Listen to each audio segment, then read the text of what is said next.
Evo, hrvatski narode, imate sada prvi put priliku nakon 70 godina komunističko-udbaške tiranije koja je dan danas vlada, evo ga tu i u ovom Saboru, Hrvatskom državnom saboru koji se više ne smije niti zvati državni, ali mi ćemo to sada vratiti. Imate povijesnu priliku nas birati kandidate na izbornoj jedinici broj 7 ispred autohtone Hrvatske stranke prava.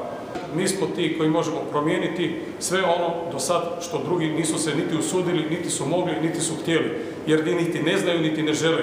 Jer nažalost svi ovi koji su u ovom Hrvatskom saboru pripadaju udbaškoj kamarili, oni nemaju pravo upravljati sa našom Hrvatskom, niti odlučivati u naše hrvatsko ime. Stoga, braćo i sestre, glasujte za autohtonu Hrvatsku stranku prava. Mi vas nećemo iznevjeriti jer mi znamo tko je nama neprijatelj, a mi znamo sa njima najbolje, za razliku od svih ovih lažnjaka koji se predstavljaju pravašima, a oni to nisu.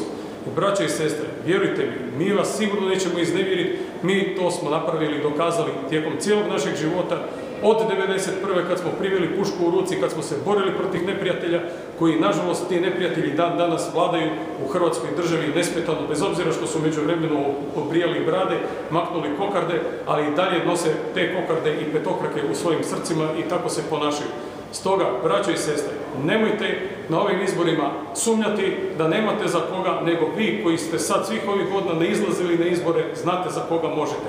To smo mi. Prema tome, braćo i sestre, svi izađite na izbore i glasujte za autohtonu Hrvatsku stranku prava. Stoga, nemojte čekati. Mi smo ti koji ćemo spriječiti da Hrvatska nikako ne smije ući u nikakvu asocijaciju, bez obzira kako se ona zvala, Europska unija ili neka Jugoslavija, nema šanse. Dok smo mi živi, nema teorije da ćemo mi ikome dati naš hrvatski suverenitet. Braćo i sestre, svako vam dobro želim, Bog vas blagoslovio, vidimo se na izborima i u Hrvatskom saboru.